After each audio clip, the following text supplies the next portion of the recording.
My name is Jason Turner. I'm 28 years old and I work as a software engineer at a small tech company in Seattle. My life was pretty normal until recent events that turned my world upside down and had unforeseen consequences. It all started 3 years ago, when I met Emily Brooks at a party with mutual friends. Emily was a bright and energetic girl who worked as a marketer at a large advertising firm. Her brown hair, green eyes, and infectious laugh immediately caught my attention. We quickly hit it off, discovering that we shared many interests, from a love of indie rock music to a passion for traveling to little-known corners of the country. Our relationship developed rapidly. Within a few months, we moved in together, renting a cozy apartment in the Capitol Hill area. Life seemed perfect. We were both successful in our careers, spending a lot of time together, exploring new restaurants, attending concerts, and planning a future together. Emily introduced me to her family, including her younger sister Olivia, who was attending college in a neighboring state. Olivia was Emily's opposite, quiet, thoughtful, with long blonde hair and blue eyes. She was studying psychology and always seemed a little distant, lost in her own thoughts. At the time, I didn't pay much attention to Olivia, perceiving her simply as part of Emily's family. My relationship with Emily seemed strong and stable. We discussed the possibility of marriage, made plans for our life together. I was sure that I had found my soulmate, the person I would spend the rest of my life with. Emily was not only my girlfriend, but also my best friend, with whom I could share everything. However, cracks began to appear behind the outward well-being. Emily began to stay late at work more often, citing important projects. Our evenings together became less frequent, and when we did spend time together, Emily was often absent-minded, constantly checking her phone. I tried not to pay attention to this, attributing it to stress and workload. At the time, I had no idea that these small changes in Emily's behavior were just the tip of the iceberg, and that very soon my life would change dramatically. I continued to live in ignorance, going about my daily business and making plans for a future that was not destined to come true. Looking back, I should have seen the signs of trouble coming. But love and trust blinded me to the obvious. I couldn't imagine Emily being capable of betrayal, that our relationship, which had seemed so strong, could crumble like a house of cards. This story is not just a tale of betrayal and revenge. It is a story about how one decision can lead to a chain of events, the consequences of which are impossible to predict. About how resentment and the desire for revenge can cloud the mind, forcing you to do things you will later regret. But I'm getting ahead of myself. To understand how I ended up in this situation, I need to go back to the moment my world began to crumble. To the day I learned of Emily's betrayal and made a decision that changed not only my life, but everyone involved. The day I found out Emily had cheated on me started out like any other. I woke up early, around 6 a.m., a habit I'd developed over years of working in the tech industry.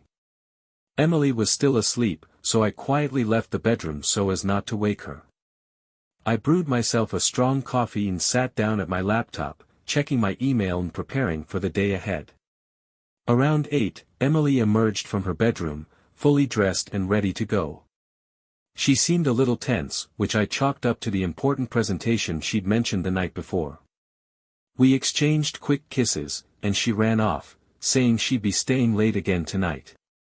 The day at work passed in the usual routine, meetings, debugging code, discussions with colleagues. Nothing foreshadowed that in the evening my life would turn upside down. I finished a little earlier than usual and decided to surprise Emily, cook dinner for her return. On the way home I stopped at the supermarket, bought ingredients for her favorite dish, lasagna, a bottle of good wine and candles. I was planning a romantic evening to relieve some of the tension of the last few weeks. As soon as I entered the apartment, I sensed something was wrong. The air was filled with the faint scent of an unfamiliar men's perfume. There were 2 glasses with the remains of wine on the coffee table in the living room. My heart sank, but I tried to convince myself that there must be some reasonable explanation for this. With growing unease, I walked into the bedroom. There my gaze fell on the rumpled bed and a man's shirt thrown carelessly over a chair. It was not my shirt.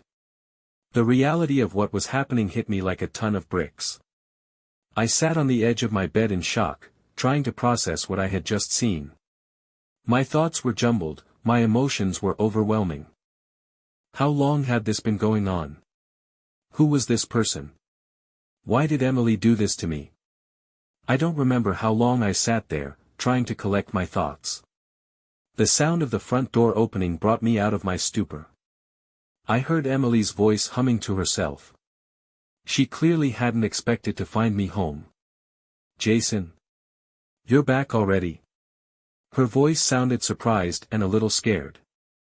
I walked out of the bedroom, holding someone else's shirt in my hands. Emily turned pale when she saw me. We looked at each other in silence for a few seconds.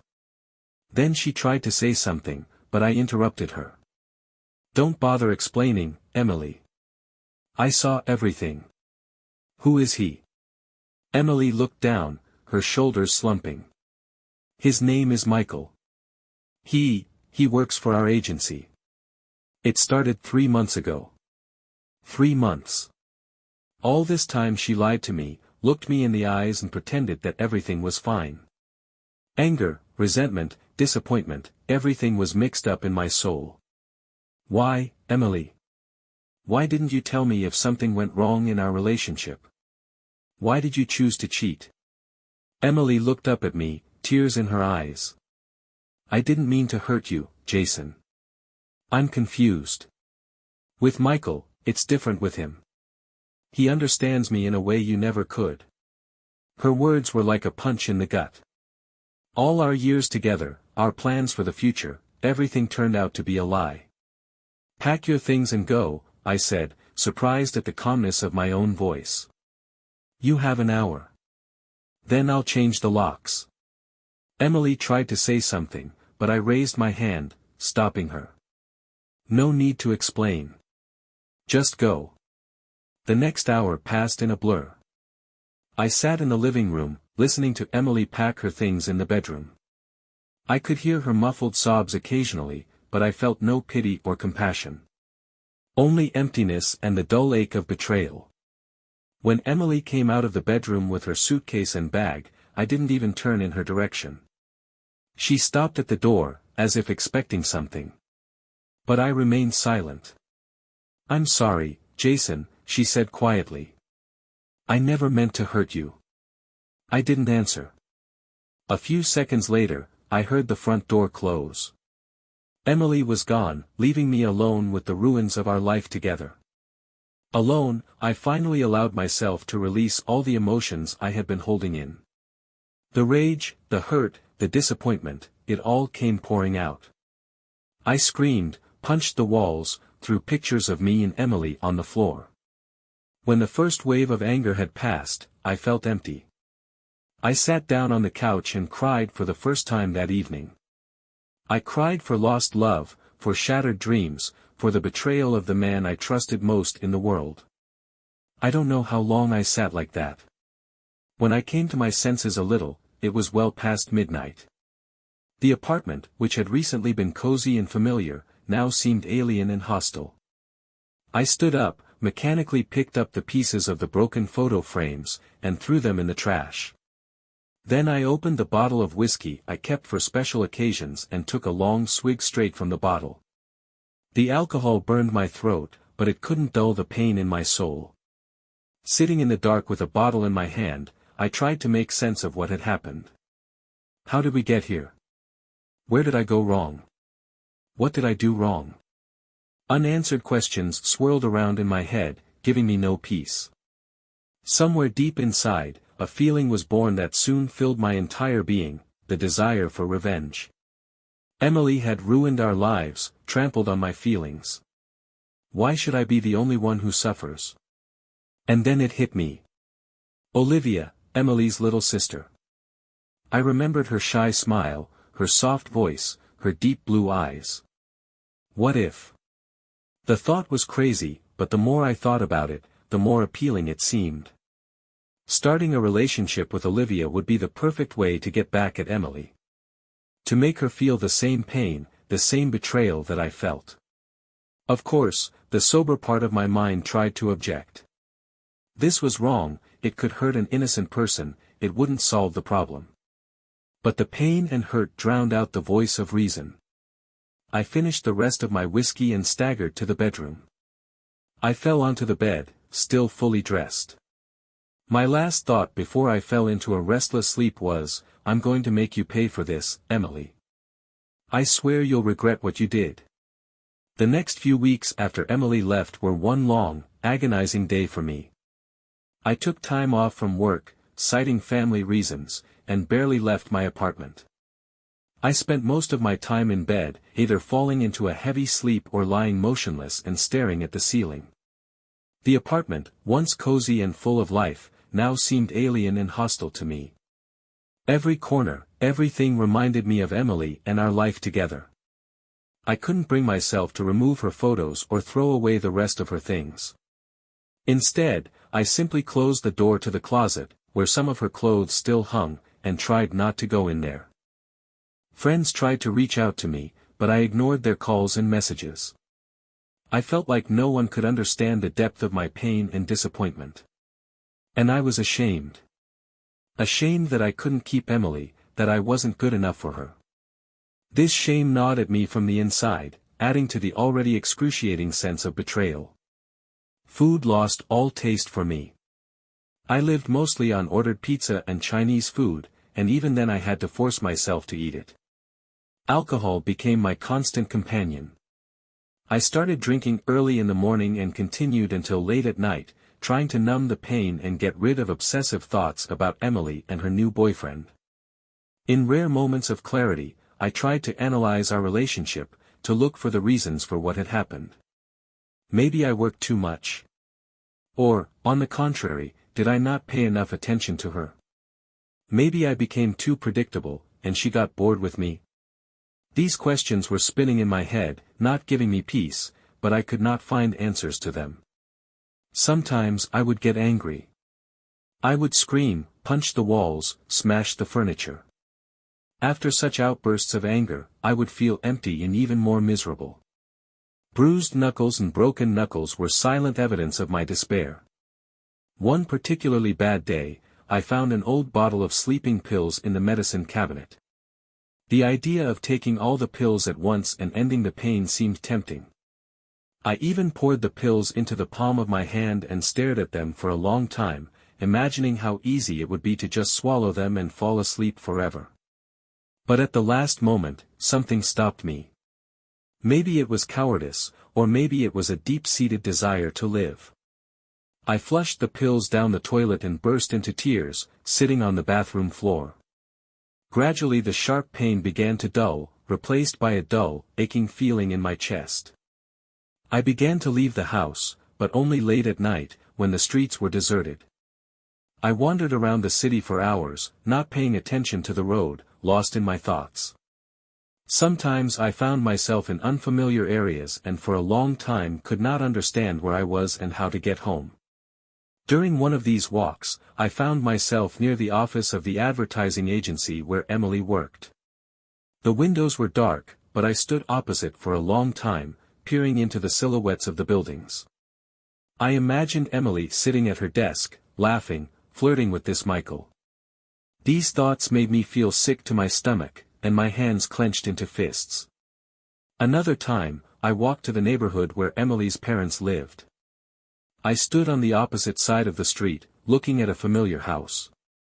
Lights were on in several windows, and I thought I saw Olivia's silhouette in one of them. The memory of my plan for revenge flashed through my mind, but I pushed it away. At that moment, I felt too broken and empty to do anything. Weeks passed, and gradually I began to return to life. Not because I felt better, but rather out of necessity. The money was running out, and I had to go back to work. I forced myself to take a shower, shave, put on clean clothes. Looking in the mirror, I barely recognized myself, a sunken face, dull eyes, gray hair at the temples that had not been there before. Returning to work was tough. My co-workers tried to act normal, but I could feel their curious glances and hear whispers behind my back. Apparently, the news of my breakup with Emily had already spread around the office. I threw myself into work, staying late and taking on extra projects. It helped take my mind off what had happened, at least for a while. One evening, sitting at my computer in an empty office, I suddenly realized that I had been thinking about work instead of Emily for hours. It was a strange, almost forgotten feeling to be preoccupied with something other than my own pain and hurt. In that moment, I realized that the worst might already be over. But with this realization came another feeling. The desire for revenge that had been smoldering within me all this time suddenly flared up with renewed vigor. Now that I was beginning to climb out of the depths of despair, the idea of making Emily suffer as I had suffered seemed increasingly appealing. I thought about my plan with Olivia. Now that I had come to my senses a little, the idea didn't seem so crazy anymore. On the contrary, the more I thought about it, the more logical and right it seemed. Emily had ruined my life, trampled on my feelings. Why shouldn't I do the same to her? That night, when I got home, for the first time in a long time, I didn't drink. Instead, I sat down at the computer and opened Olivia's social media. I spent a long time looking at her photos, reading her posts. She was nothing like Emily, quiet, thoughtful, with a deep blue gaze. I felt determination growing inside me. As I lay in bed that night, I no longer felt like a victim. For the first time in a long time, I felt in control. I had a plan, and I was going to carry it out. Emily had hurt me, and now it was time to pay her back in kind. As I drifted off to sleep, I thought about how I would begin to get closer to Olivia. It wouldn't be easy, given our history and her personality. But I was up for the challenge. After all, I had nothing but time and the desire for revenge. I woke up this morning with a clear head and a strong determination. It was time to take action. Revenge is a dish best served cold, and I was going to make it perfect. The decision to start a relationship with Emily's sister Olivia didn't come overnight. It was the culmination of weeks of bitterness, pain, and a desire for revenge. I knew I was playing a dangerous game that could have unpredictable consequences not only for Emily, but for me as well.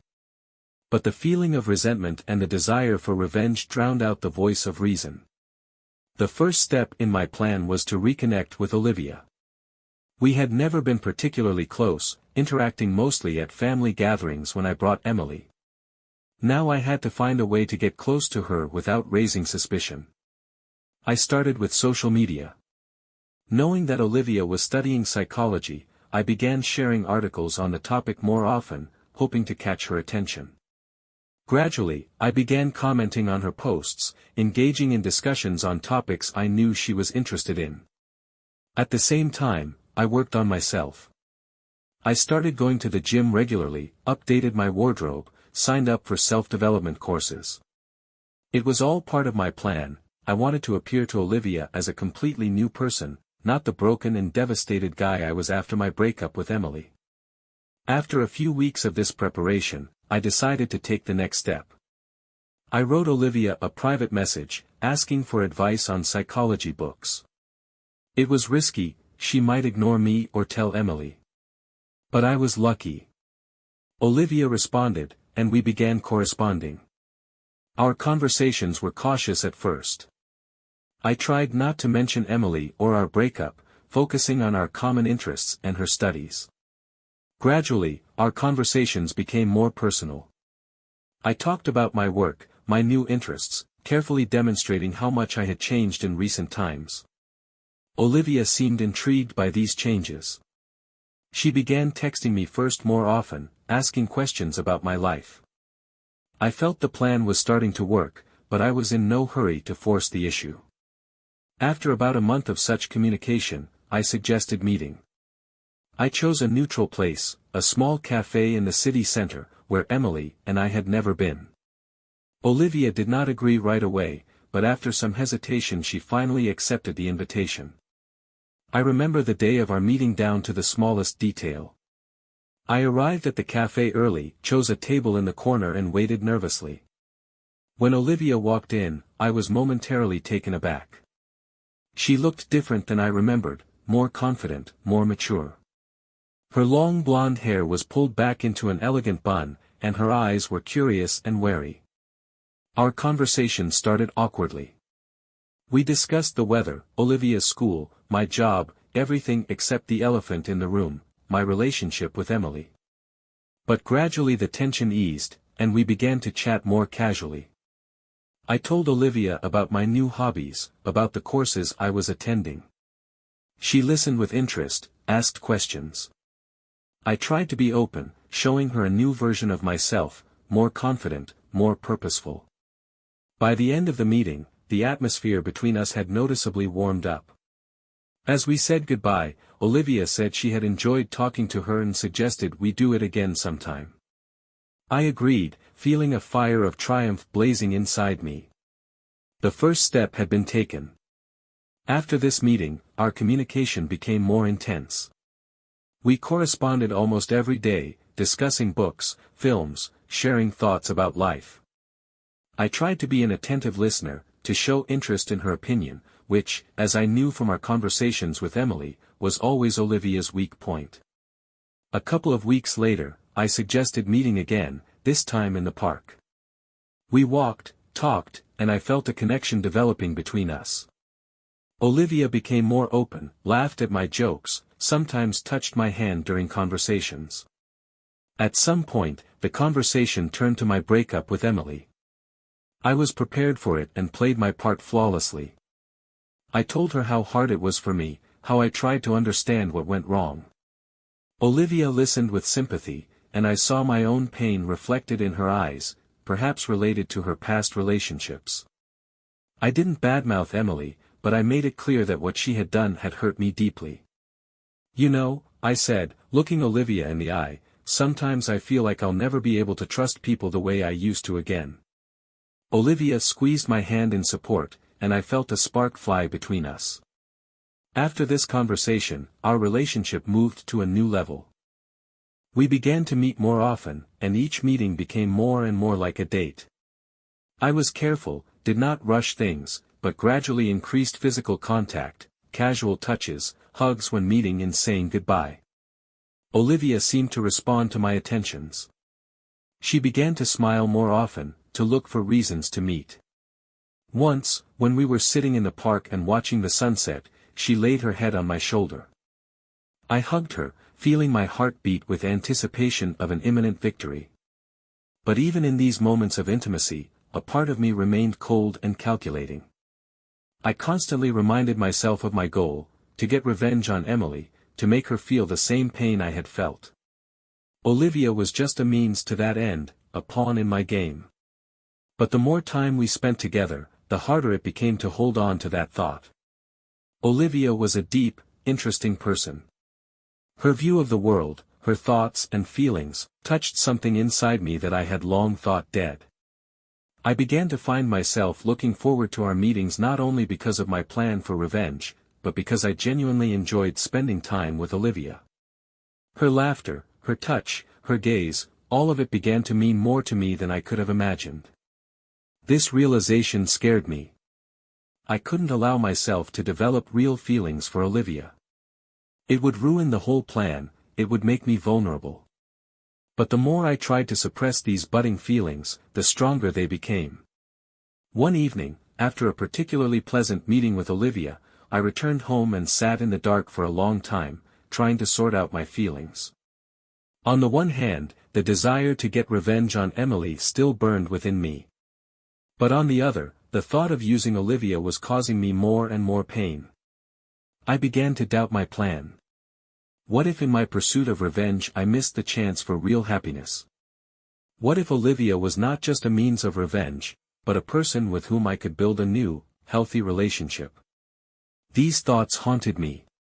I couldn't sleep, I couldn't concentrate on work. Every time I saw a message from Olivia, my heart started beating faster, and it wasn't connected to my plan for revenge anymore. I knew I was at a crossroads. Should I continue with my plan, risking not only hurting Olivia but also losing my chance at a real relationship?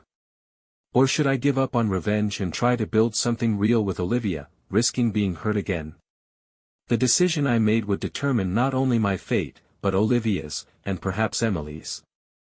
I felt the weight of this responsibility, but I could not bring myself to choose. And so I lived, torn between my desire for revenge and my budding feelings for Olivia.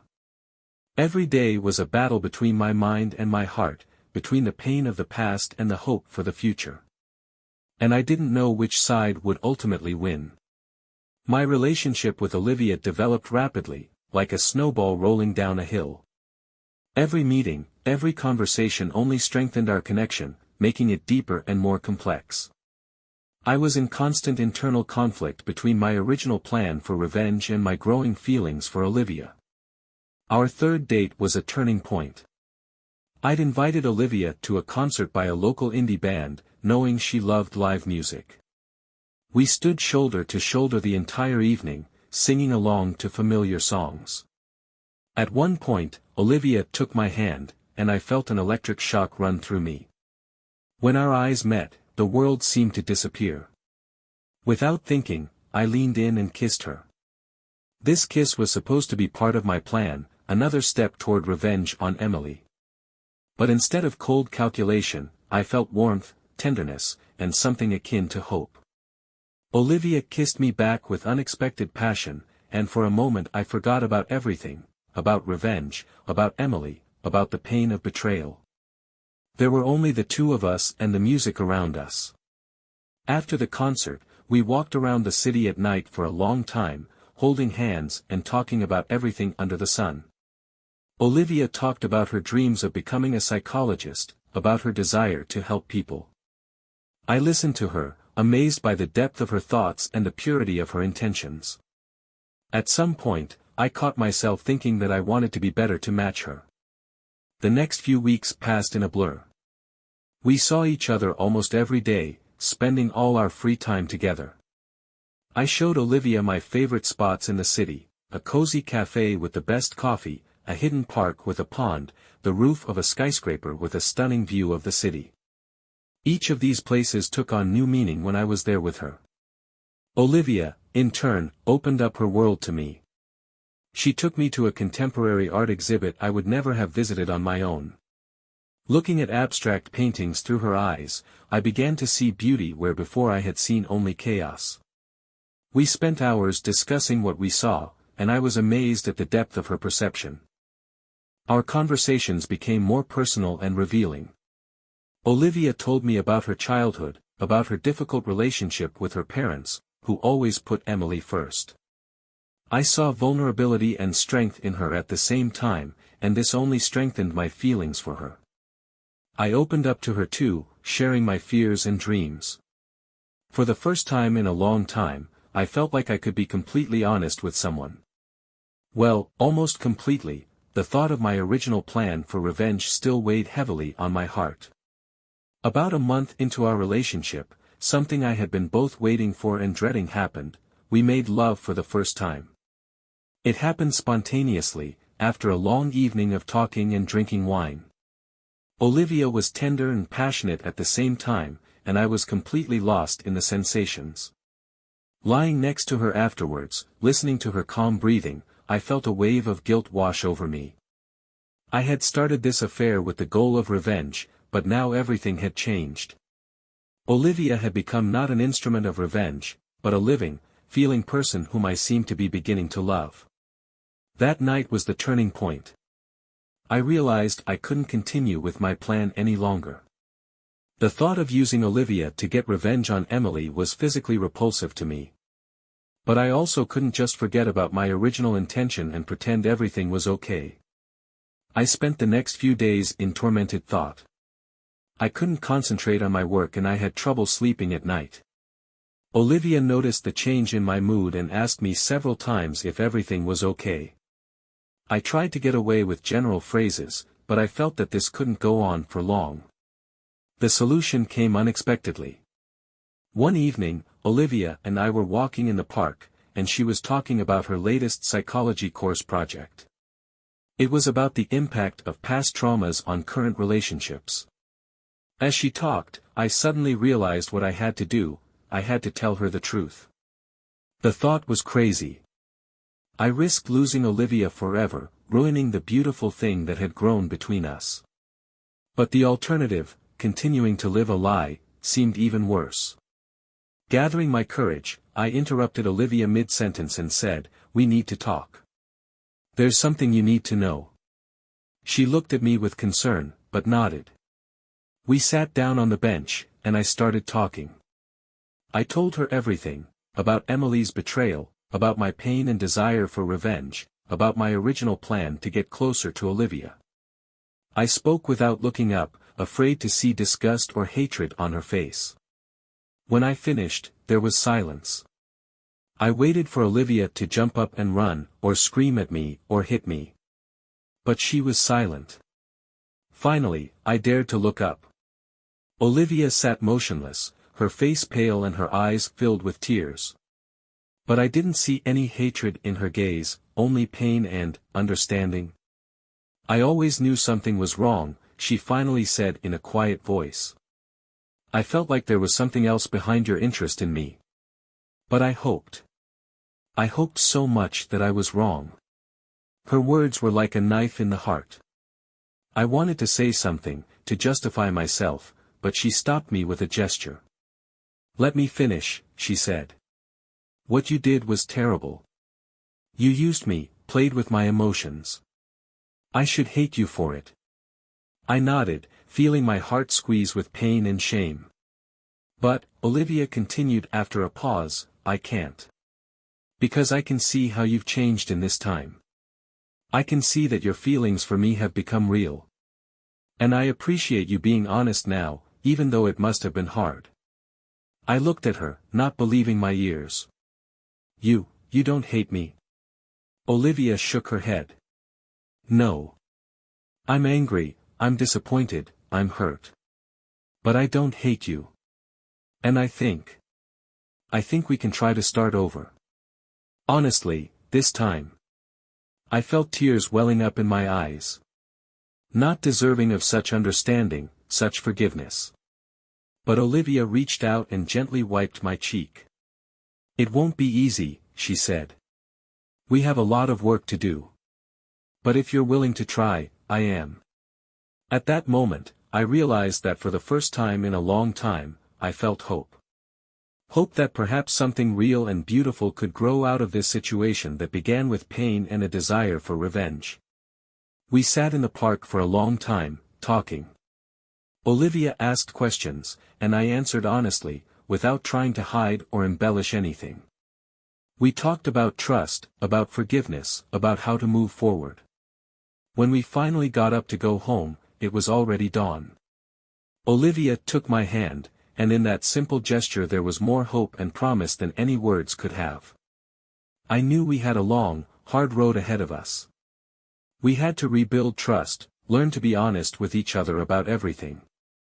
And we had to deal with Emily and the rest of our family's reactions when they found out about our relationship. But at that moment, walking next to Olivia through the waking city, I felt ready for anything. Because for the first time in a long time, I was honest, with Olivia and with myself. And this honesty, no matter how painful, opened the way to something real and important. As I drove home, I thought about how strange it had all turned out. I had started this journey driven by a desire for revenge, to hurt. And in the end, I had found something that could heal my own pain and give me hope for the future. There were many challenges ahead. But now that I had Olivia by my side, I was ready to face them head-on. With honesty, openness, and perhaps love. The weeks following my coming out to Olivia were filled with both hope and anxiety. We both knew that sooner or later we would have to deal with Emily and the rest of our family's reaction to our relationship. This knowledge hung over us like the sword of Damocles, casting a shadow over even the happiest moments. Olivia and I had talked a lot about how best to break the news to the family. She insisted on telling Emily in person, believing that her sister deserved to hear about it from someone other than a stranger. I agreed with her in theory, but the thought of meeting Emily filled me with a mixture of dread and residual bitterness. The decision was made for us by a chance meeting. One evening, Olivia and I were having dinner at a small restaurant in the city center. We were deep in conversation, laughing at some joke, when out of the corner of my eye I saw a familiar figure enter the restaurant. It was Emily. Time seemed to stand still. Emily stood frozen at the entrance, her gaze darting between me and Olivia. I watched her expression change from surprise to disbelief to anger. Olivia, noticing my tension, turned around and saw her sister too. "Emily," Olivia said quietly, standing up. "We can explain." But Emily was already heading towards our table, her eyes flashing. "Explain?" she hissed. "What exactly do you want to explain? How long has this been going on? How could you?" I stood up, trying to calm the situation. "Emily, let's talk about this somewhere else. This isn't the best. Don't you dare tell me what to do." Emily interrupted, her voice shaking with rage. You used my sister to get back at me? That's low, even for you, Jason." Olivia tried to intervene. "Emily, look, it's not like that. We really. And you." Emily turned to her sister. "How could you? I always knew you were jealous of me, but this is betrayal." By this point, the entire restaurant was watching our scene. The manager approached us, politely asking us to settle the dispute outside the establishment. We went outside, where Emily continued her tirade. The next hour was spent in heated arguments. Emily accused us of betrayal. I tried to explain how it all began and how it had changed. Olivia begged her sister to listen to us. It was an emotional chaos, where words flew like bullets, hurting everyone involved. Finally, Emily, exhausted, simply shook her head. "I don't want to see you again. Not any of you," she said quietly but firmly. And she walked away, leaving us standing on the sidewalk, stunned and devastated. This incident became the catalyst for a series of conflicts. The next day, Olivia's mother called, demanding an explanation. The news spread through the family like wildfire. Emily and Olivia's parents were furious, accusing me of manipulating their daughters and Olivia of betraying her sister. Friends were also divided into camps. Some supported us, saying that the heart cannot command. Others condemned us, considering our relationship wrong and unethical. The pressure from all sides was enormous. Olivia cried every night, torn between her love for me and the pain of being separated from her family. I felt guilty, realizing that my initial desire for revenge had led to this chaos. There were times when we both questioned whether our relationship was worth pursuing. One night, after a particularly difficult conversation with her parents, Olivia turned to me and asked, "Are we making a mistake? Should we just end this?" I looked into her eyes, seeing the pain and doubt in them, and I knew I couldn't lose her. "No," I said firmly. "What we have is real. It started out wrong, but what it's grown into is the most honest and pure thing I've ever experienced. I love you, Olivia, and I'm willing to fight for our relationship." These words seemed to break a dam. We both burst into tears, hugging each other and letting out all the emotions that had accumulated over these difficult days. After this conversation, we decided not to give up. We started working on strengthening our relationship by seeing a therapist together to deal with the baggage from the past and learn how to build healthy relationships. At the same time, we tried to establish a relationship with Olivia's family. It was a slow and painful process. We wrote letters, tried to set up meetings to explain everything. Most of our attempts were ignored or rejected, but we did not lose hope. Emily still refused to communicate with us. Through mutual friends, we learned that she was immersed in her work, trying to forget. This knowledge was painful, but we knew we could not control her reaction. Gradually, the tension began to subside. After a few months, Olivia's mother agreed to meet. It was a tense and emotional conversation, but it was the first step toward reconciliation. Her father still refused to communicate, but we saw this as progress. Olivia and I grew stronger through this ordeal. We learned to trust each other completely, to openly discuss our fears and doubts. Every day we made the choice to be together, despite all the difficulties. But the shadow of the past still hung over us. We knew that one day we would have to confront Emily and try, if not to restore our relationship, then at least to reach some understanding. This inevitable conversation scared us both, but we understood its necessity. Life taught us that love can be born from the most unexpected situations, but it requires constant work, honesty, and courage. We were ready for everything that was waiting for us ahead, knowing that together we can overcome any obstacles. Looking at Olivia sleeping next to me, I thought about the winding path that brought us here. About the pain, the mistakes, the doubts. And about the love that turned out to be stronger than all of it. I didn't know what was waiting for us ahead, but I was sure of one thing: no matter what happened, we would face it together. It's been almost 6 months since Emily found out about my relationship with Olivia. During that time, we've gradually reconnected with our family, but Emily has remained unreachable.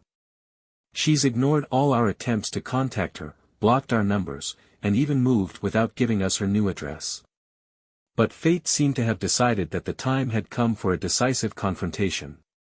It all began with an unexpected call from Olivia's mother. She informed him that her grandfather had fallen seriously ill and asked for the entire family to be gathered. The entire family, Olivia, she emphasized. That means you and Emily must be there. And Jason, too. Olivia and I knew this might be our only chance to talk to Emily and try to reach some kind of understanding, if not reconcile. We agreed to come, although we were both nervous about the upcoming meeting. The day arrived on a cold Saturday morning. We pulled up to Olivia's parents' house, and I felt my palms growing clammy with excitement. Olivia squeezed my hand. Together, she whispered, and I nodded, grateful for her support. When we entered the house, the atmosphere immediately became tense. Emily was already there, sitting in the corner of the living room, avoiding looking in our direction. Olivia's parents greeted us with restraint but politeness. Grandpa, despite his illness, seemed the calmest person in the room. The first half-hour passed in awkward silence, broken only by occasional phrases about the weather and Grandpa's health. The tension grew, as before a thunderstorm. And finally, the thunderstorm broke. "I can't take this anymore," Emily said suddenly, standing up. "Why are you here? To destroy our family completely?" Olivia tried to answer, but Emily didn't give her a chance. "You were my sister, Olivia. How could you do this to me? And you, Jason? I thought I knew you. I thought you loved me. And you just used my sister to get back at me." I felt a wave of emotion rise up inside me: anger, guilt, disappointment. "Yes, Emily," I said, trying to sound calm. "I started talking to Olivia to get back at you. It was wrong, and I regret it. But what grew out of it is real. I love Olivia, and this has nothing to do with revenge." Emily laughed, but there was no humor in her laughter. "Love? You're talking about love after what you did? What about what you did, Emily?" Olivia suddenly interjected. "You cheated on Jason. You hurt him. Yes, the way we started our relationship was wrong. But we didn't plan to fall in love. It just happened." Olivia and Emily's parents, who had been silently watching the scene until now, began to intervene. The father accused me of manipulating his daughters, the mother tried to calm everyone down. The room filled with shouts and accusations. And suddenly, through this chaos, a calm but commanding voice cut through. "That's enough," said Grandfather. Everyone instantly fell silent and turned to him. "Look at you," he continued. "You're willing to destroy a family over hurt feelings and misunderstandings. Yes, mistakes have been made. Yes, everyone's hurt. But isn't love worth fighting for? He looked at Emily. Honey, I know how much this hurts you. Betrayal is a terrible thing. But you're not without sin either. You were the first to break the trust in your relationship with Jason. Then he turned to Olivia and me. And you too. Your feelings may be sincere now, but the beginning was wrong. You need to understand that trust, once broken, is very difficult to restore.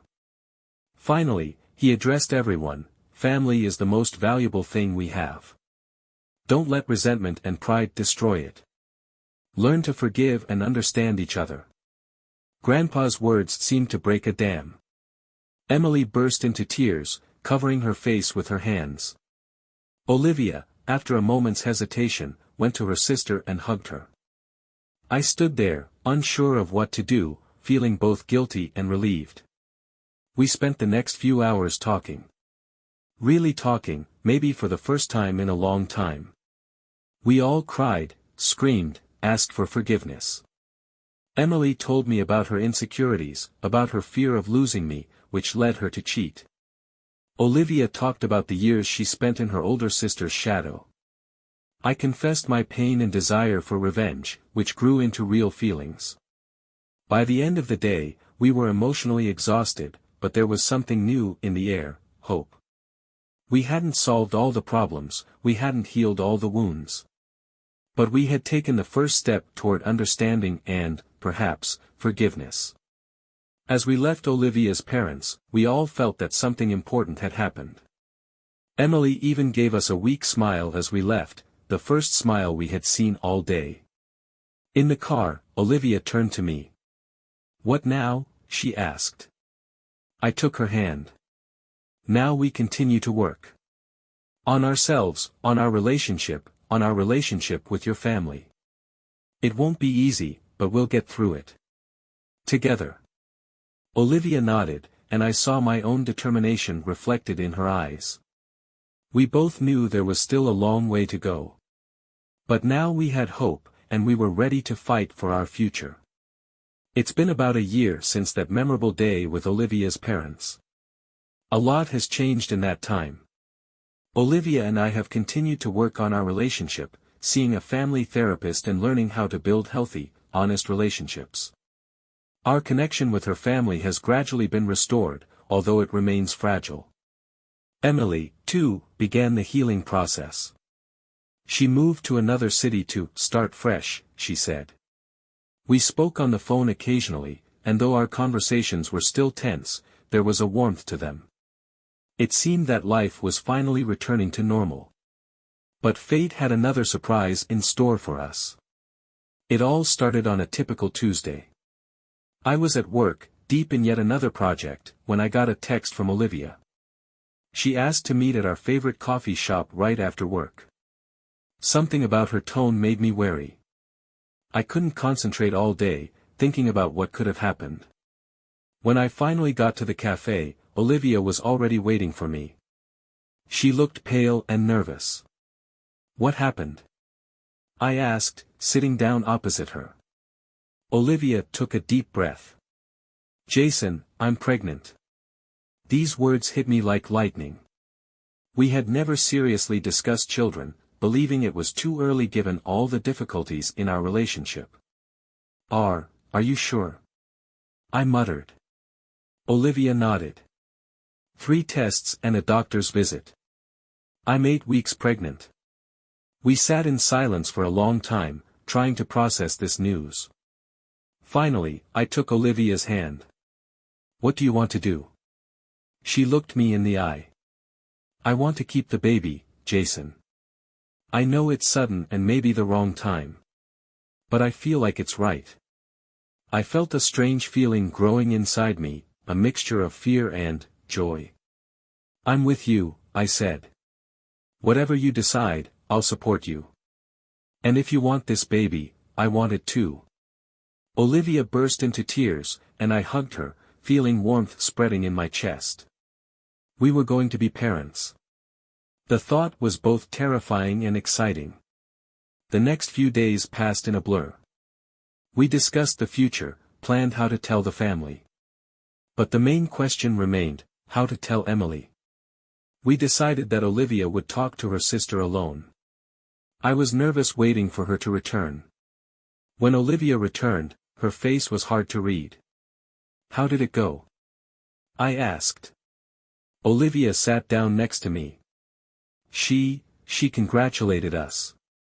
Said she was happy for us. I was surprised. Really? She wasn't upset.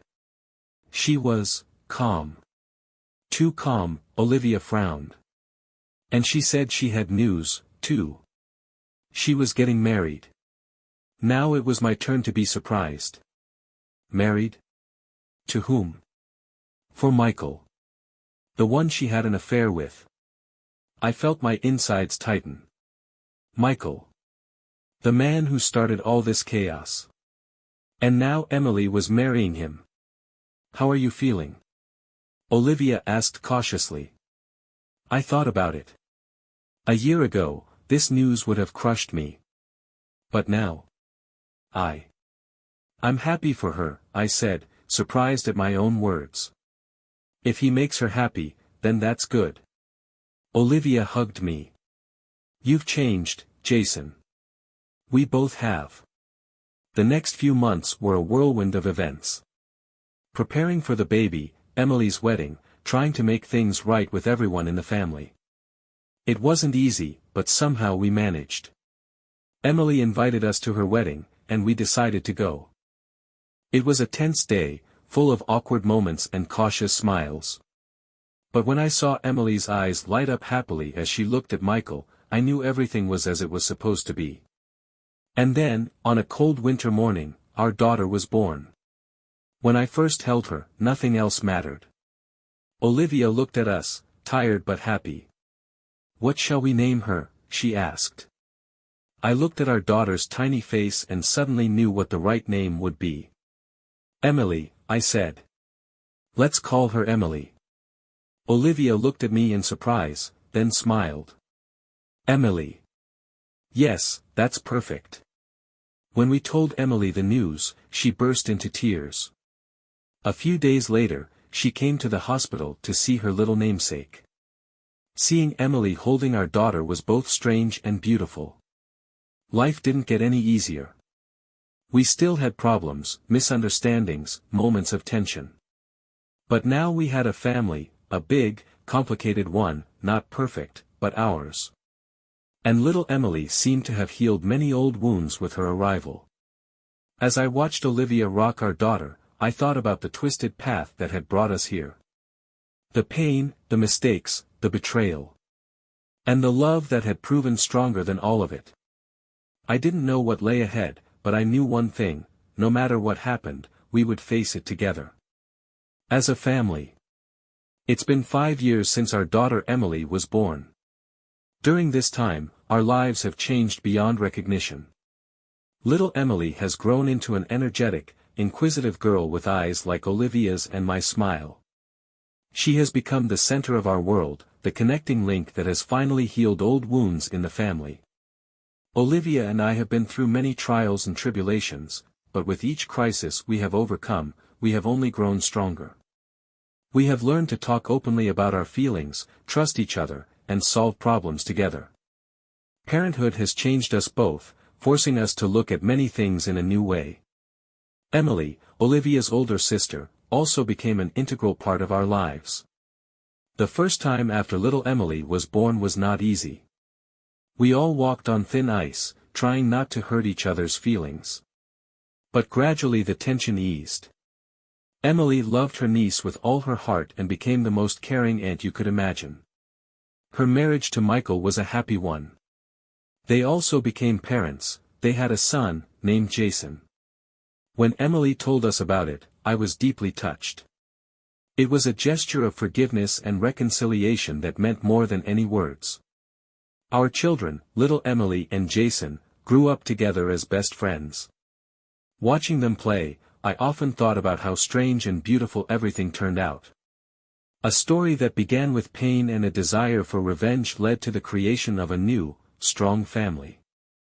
Olivia and Emily's parents also softened over time. Having grandchildren helped them let go of old grievances. Now our family gatherings took place in an atmosphere of warmth and love, rather than tension and innuendo. As for me, I've been thinking a lot about my journey. About how close I came to ruining not only my life, but the lives of those dear to me. My desire for revenge almost led me to disaster. But thanks to Olivia's love, the wisdom of her family, and perhaps some higher providence, this story has a happy ending. I learned to forgive, not only others, but myself. I realized that mistakes are a part of life, and it's not that we fall, but how we rise that matters. I tried to pass these lessons on to our daughter, teaching her kindness, honesty, and forgiveness. My career changed too. The experience made me rethink many things, and I decided to change my direction. I now worked for a non-profit organization that helps people overcome relationship crises. The opportunity to help others by sharing my experience brought deep satisfaction. Olivia went on to pursue a career as a psychologist, specializing in family therapy.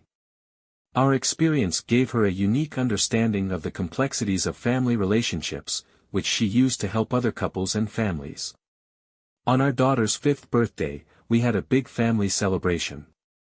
Looking at the people gathered, Olivia, little Emily, Emily with Michael and their son, parents, friends, I felt a wave of gratitude. Each of these people played a role in our story, helped us become who we are. That evening, after the guests had left and my daughter had fallen asleep, Olivia and I were sitting in the backyard looking at the stars. She took my hand and asked, "Do you ever regret what happened? How it all started?" I thought for a moment. Do I regret the pain I caused? Yes, of course. But do I regret the outcome? No, not for a second. Every trial we've been through has brought us here. To this moment. To our family. And for that, I'm grateful. Olivia smiled and laid her head on my shoulder. Me too, she whispered. Sitting there, under the stars, with the woman I loved next to me and my sleeping daughter in the house, I felt absolute peace. Life wasn't perfect, it never is. But it was real, full of love and meaning. And I knew that whatever the future brought, we would face it together. As a family. As people who had been through thick and thin, but found the strength to forgive, love, and start over. That was the most important lesson of our story, the power of forgiveness, the ability of love to overcome any obstacle, the possibility of a new beginning, even when it seems that all is lost.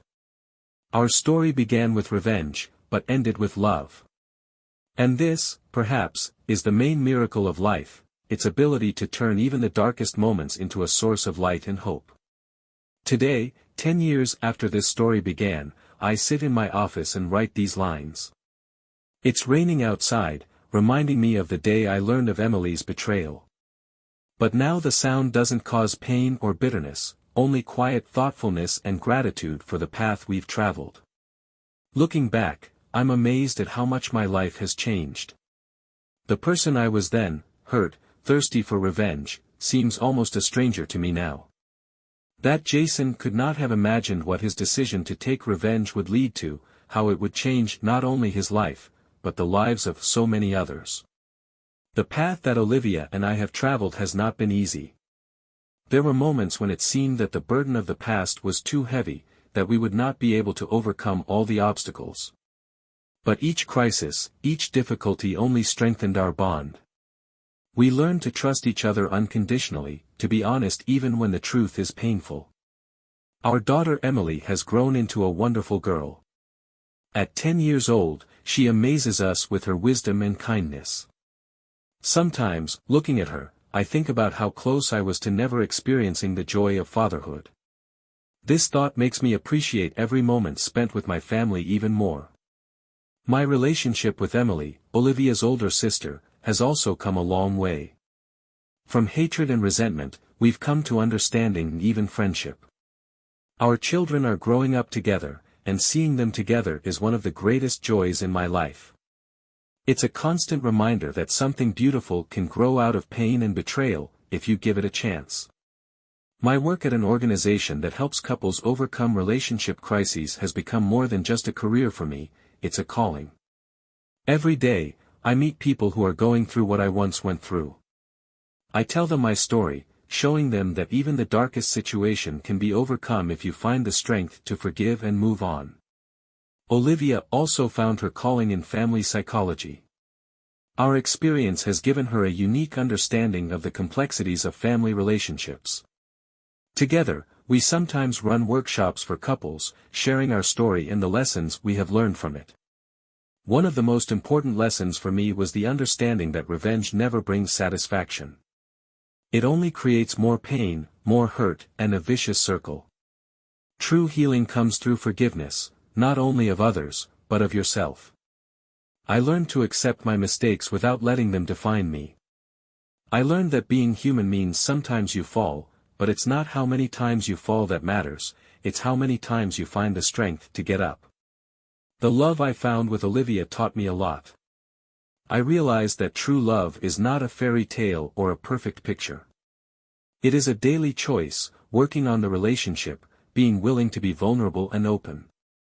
Today, when I look at our family, Olivia, our daughter, our extended circle of friends and family, I feel a deep sense of gratitude. Gratitude for all the trials we have been through, the lessons we have learned, the love we have found. I don't know what the future will bring.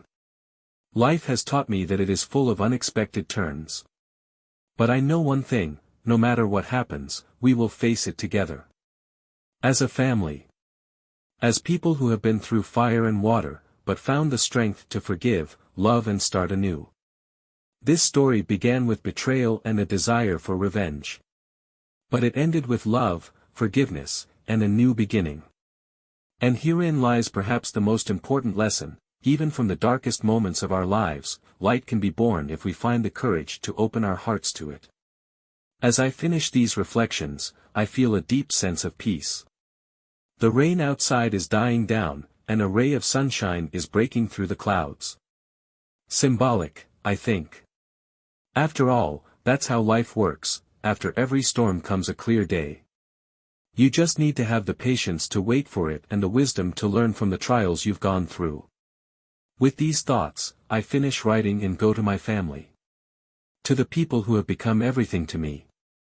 To the love that was born from pain, but turned out to be stronger than all trials. To the life that taught me the most important thing, the ability to love, forgive and always hope for the best.